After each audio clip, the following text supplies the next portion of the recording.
नमो भगवते वासुदेवाय। भगवान श्री कृष्ण क्या कह रहे हैं सुनिए। मूर्ख व्यक्ति यह नहीं समझता कि परमात्मा उसके अंतर में मित्र रूप में बैठा है और उसके कर्मों का संचालन कर रहा है। यद्यपि स्थान, कर्ता, चेष्टा तथा इंद्रियां भौतिक कारण है, लेकिन अंतिम मुख्य कारण तो स्वयं भगवान है। जो व्यक्ति हर जीव में, चाहे वह देवता हो, मनुष्य हो, पशु पक्षी हो या जल जंतु अथवा पौधा हो, एक ही आत्मा को देखता है, उसे सात्विक ज्ञान प्राप्त रहता है। समस्त जीवों में एक ही आत्मा है। यद्यपि पूर्व कर्मों के अनुसार उनके शरीर भिन्न भिन्न हैं। प्रत्येक शरीर में जीवनी शक्ति की अभिव्यक्ति परमेश्वर की परा प्रकृति के कारण होती है। उस एक परा प्रकृति, उस जीवनी शक्ति को प्रत्येक शरीर में देखना सात्विक दर्शन है। यह जीवनी शक्ति अविनाशी है। भले ही शरीर विनाशशील हो, जो आपसी भेद है वह शरीर के कारण है। चूँकि बद्ध जीवन में अनेक प्रकार के भौतिक रूप है, अतएव जीवनी शक्ति विभक्त प्रतीत होती है। ऐसा निराकार ज्ञान आत्म साक्षात्कार का एक पहलू है।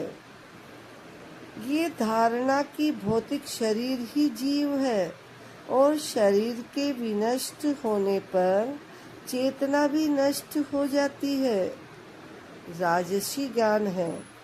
इस ज्ञान के अनुसार एक शरीर दूसरे शरीर से भिन्न है, क्योंकि उनमें चेतना का विकास भिन्न प्रकार से होता है।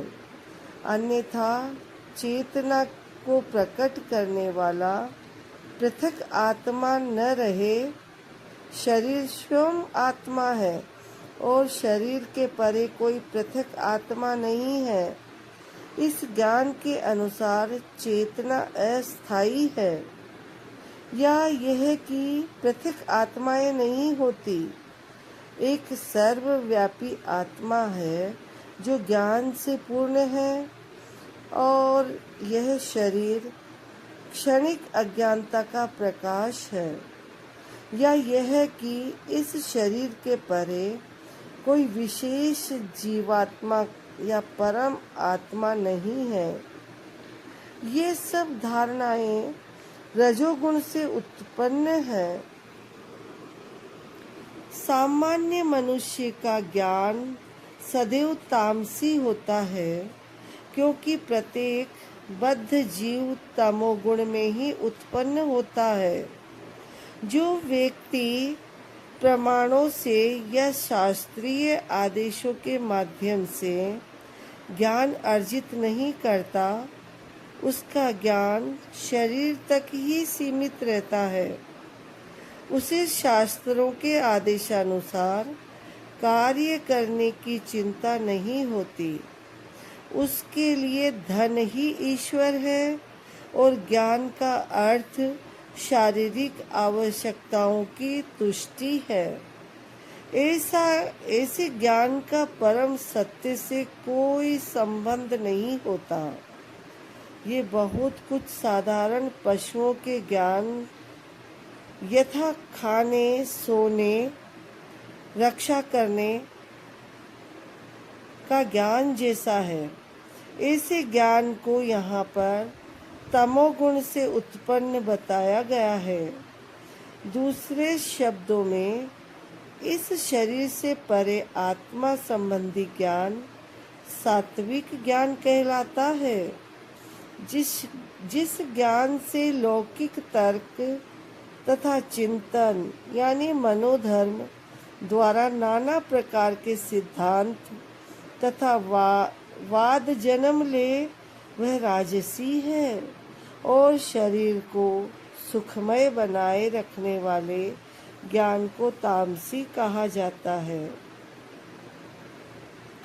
विभिन्न आश्रमों तथा समाज के वर्णों के आधार पर शास्त्रों में संस्तुत वृत्ति परक कर्म जो अनासक्त भाव से अथवा स्वामित्व के अधिकारों के बिना प्रेम घृणा भाव रहित परमात्मा को प्रसन्न करने के लिए आसक्ति या अधिकार की भावना के बिना कृष्ण भावनामृत में किए जाते हैं, सात्विक कहलाते हैं। मनुष्य को अपने कर्मों का लेखा राज्य को अथवा परमेश्वर के दूतों को, जिन्हें यमदूत कहते हैं, देना होता है।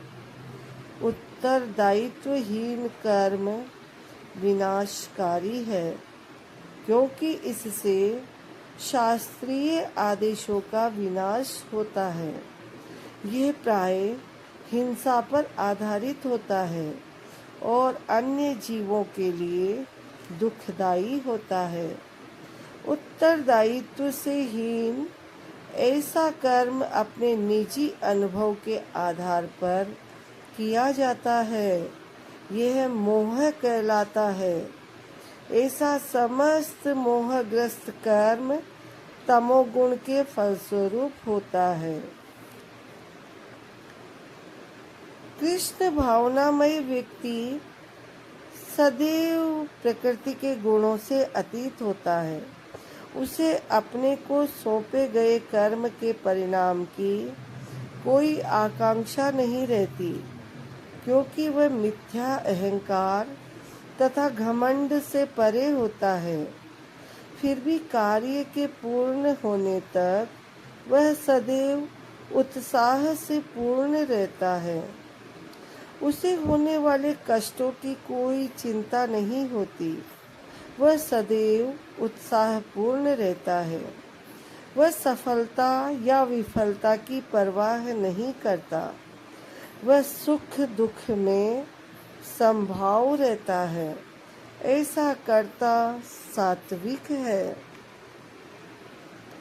मनुष्य सदैव किसी कार्य के प्रति या फल के प्रति इसलिए अत्यधिक आसक्त रहता है, क्योंकि वह भौतिक पदार्थों यानी घर बार, पत्नी तथा पुत्र के प्रति अत्यधिक अनुरक्त होता है।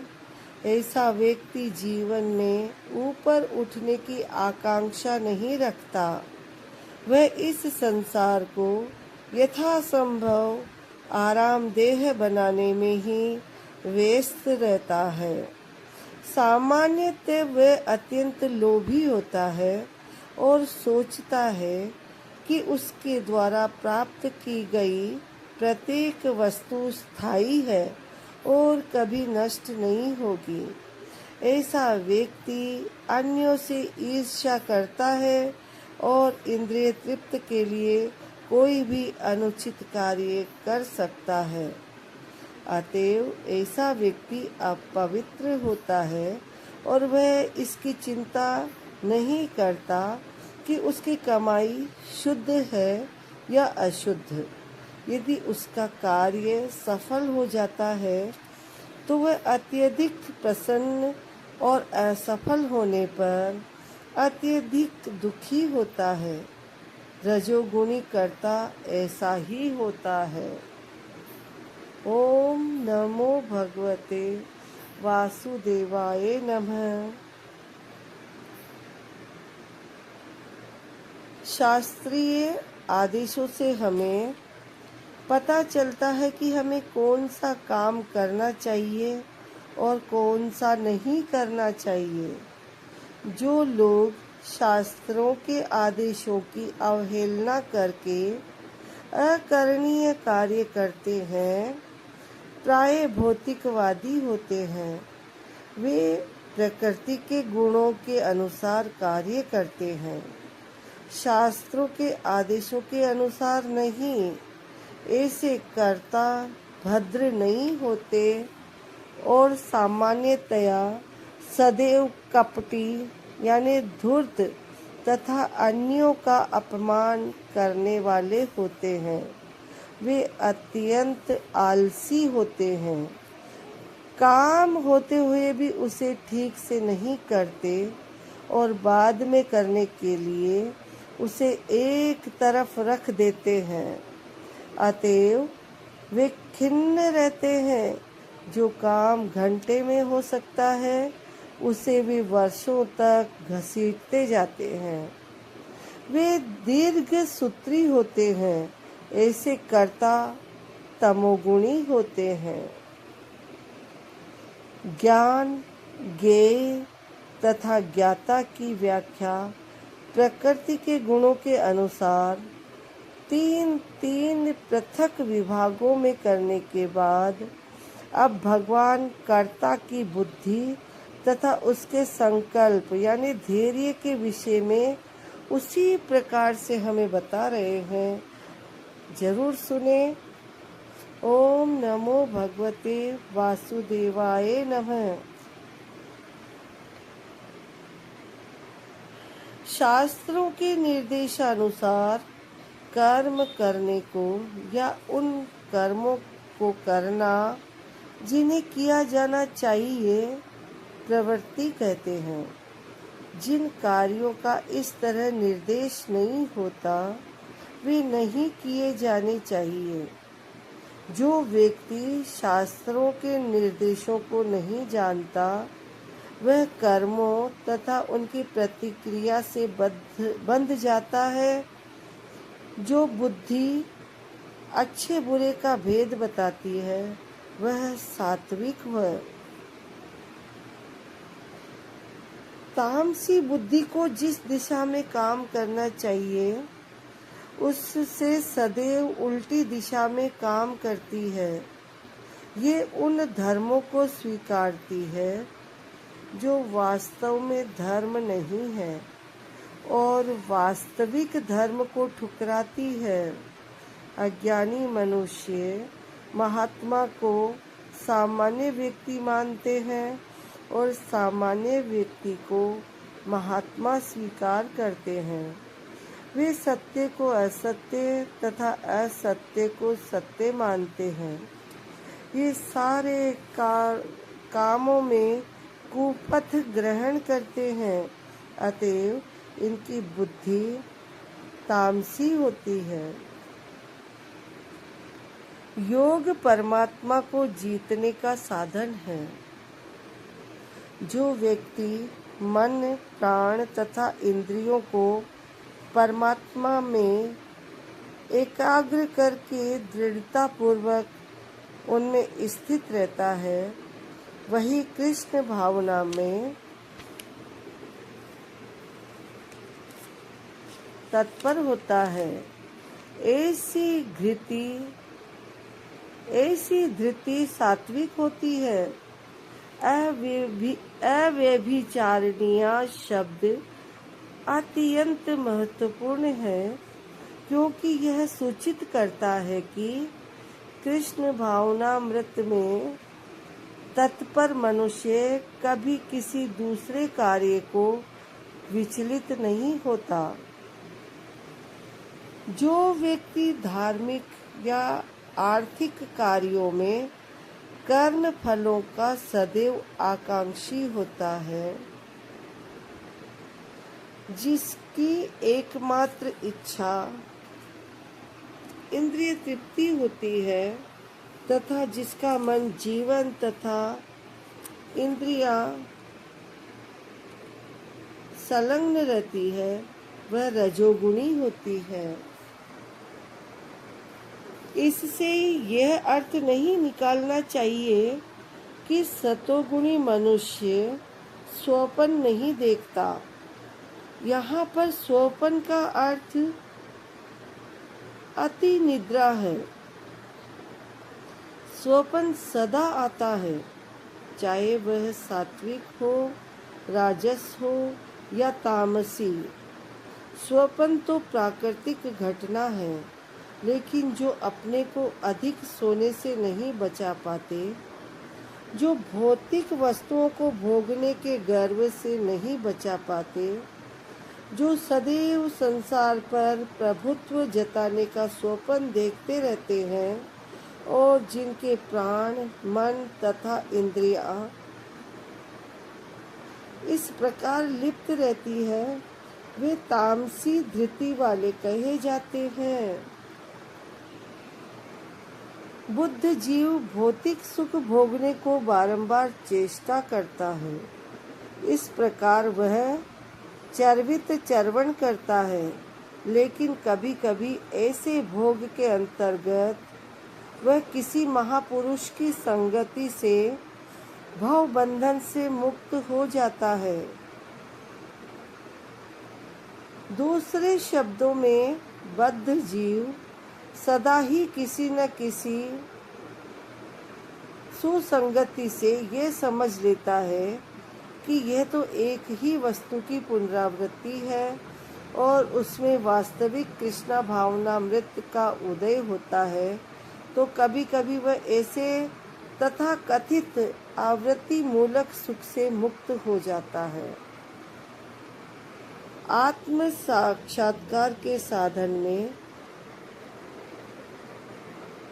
मन तथा इंद्रियों को वश में करने तथा मन को आत्म केंद्रित करने के लिए नाना प्रकार के विधि विधानों का पालन करना पड़ता है।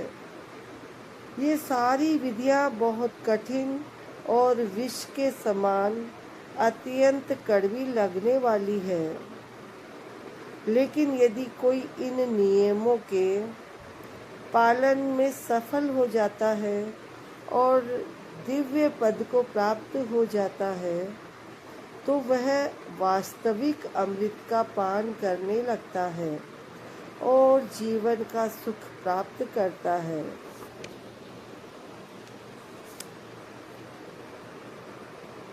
सारे जीव परमेश्वर के भिन्नांश है। इस प्रकार परमेश्वर ही सभी जीवों के आदि है। प्रत्येक जीव के जीवन के उद्गम है, यानी परमेश्वर प्रत्येक जीव के जीवन के उद्गम है।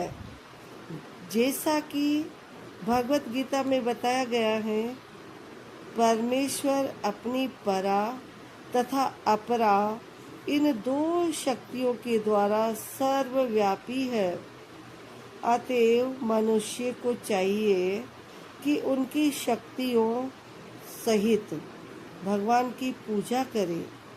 सामान्यतया वैष्णव जन परमेश्वर की पूजा उनकी अंतरंगा शक्ति समेत करते हैं।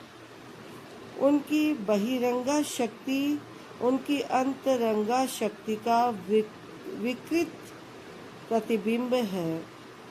बहिरंगा शक्ति पृष्ठभूमि है, लेकिन परमेश्वर परमात्मा रूप में पूर्णांश का विस्तार करके सर्वत्र स्थित है।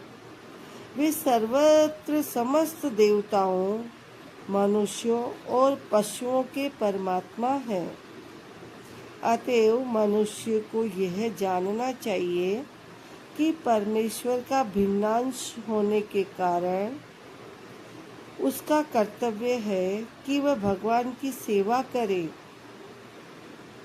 प्रत्येक व्यक्ति को कृष्ण भावनामृत में भगवान की भक्ति करनी चाहिए। इस श्लोक में, यानी भगवत गीता के श्लोक में, इसी की संस्तुति की गई है। प्रत्येक व्यक्ति को सोचना चाहिए कि इंद्रियों के स्वामी ऋषिकेश द्वारा वह विशेष कर्म में प्रवृत्त किया गया है। अतएव जो जिस कर्म में लगा है, उसी के फल के द्वारा भगवान श्री कृष्ण को पूजना चाहिए।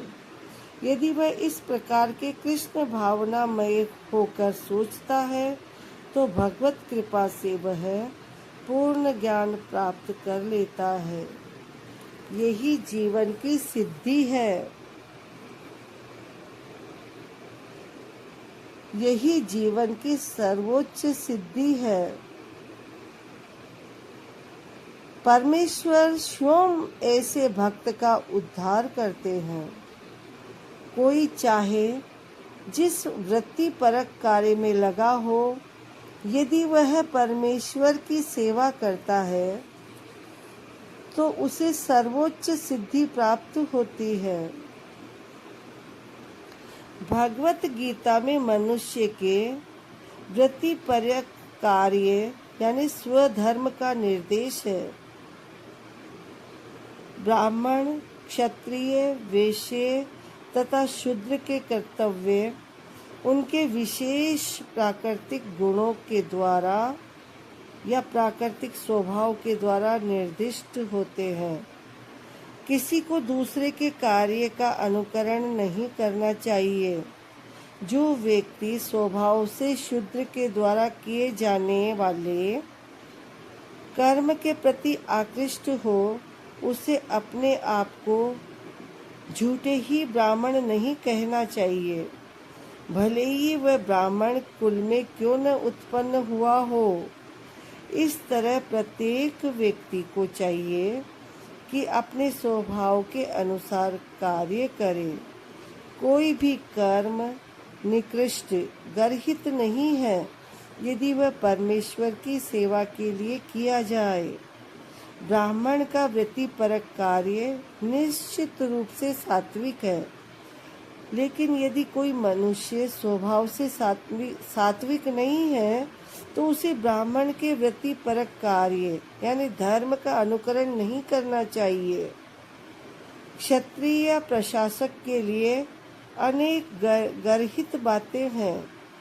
क्षत्रिय को शत्रुओं का वध करने के लिए हिंसक होना पड़ता है और कभी-कभी कूटनीति में झूठ भी बोलना पड़ता है।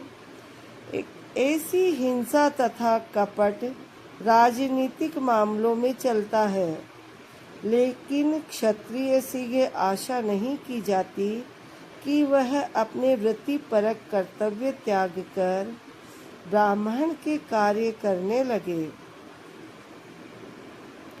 मनुष्य को चाहिए कि परमेश्वर को प्रसन्न करने के लिए कार्य करे। उदाहरण के लिए अर्जुन क्षत्रिय था, वह दूसरे पक्ष से युद्ध करने से बच रहा था, लेकिन यदि ऐसा युद्ध भगवान कृष्ण के लिए करना पड़े तो पतन से घबराने की आवश्यकता नहीं है। कभी कभी व्यापारिक क्षेत्र में भी व्यापारी को लाभ कमाने के लिए झूठ बोलना पड़ता है। यदि वह ऐसा नहीं करे तो उसे लाभ नहीं हो सकता। कभी कभी व्यापारी कहता है, अरे मेरे ग्राहक भाई, मैं आपसे कोई लाभ नहीं ले रहा, लेकिन हमें यह समझना चाहिए कि व्यापारी बिना लाभ के जीवित नहीं रह सकता। अतएव यदि व्यापारी यह कहता है कि वह कोई लाभ नहीं ले रहा है तो इसे एक सरल झूठ समझना चाहिए।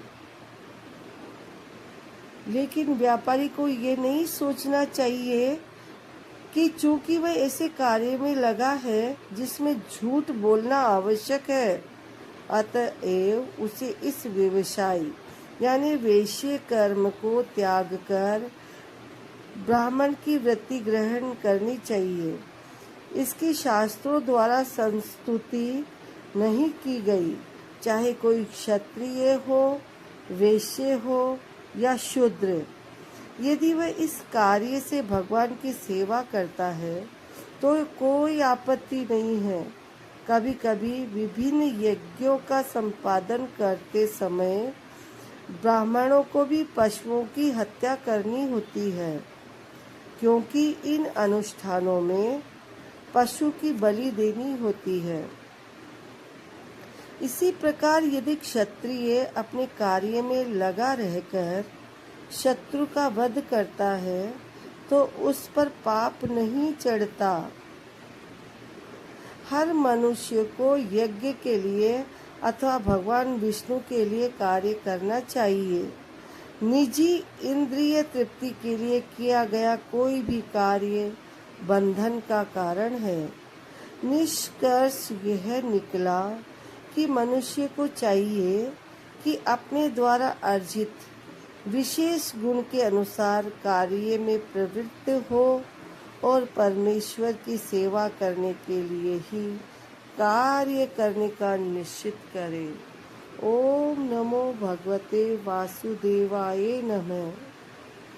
बद्ध जीवन में सारा कर्म भौतिक गुणों से दूषित रहता है। यहाँ तक कि ब्राह्मण तक को ऐसे यज्ञ करने पड़ते हैं जिनमें पशु हत्या अनिवार्य है। इसी प्रकार क्षत्रिय चाहे कितना ही पवित्र क्यों न हो, उसे शत्रुओं से युद्ध करना पड़ता है, वह इससे बच नहीं सकता। इसी प्रकार एक व्यापारी को चाहे वह कितना ही पवित्र क्यों न हो, अपने व्यापार में बने रहने के लिए कभी कभी लाभ को छिपाना पड़ता है या कभी कभी काला बाजार चलाना पड़ता है। ये बातें आवश्यक है, इनसे बचा नहीं जा सकता।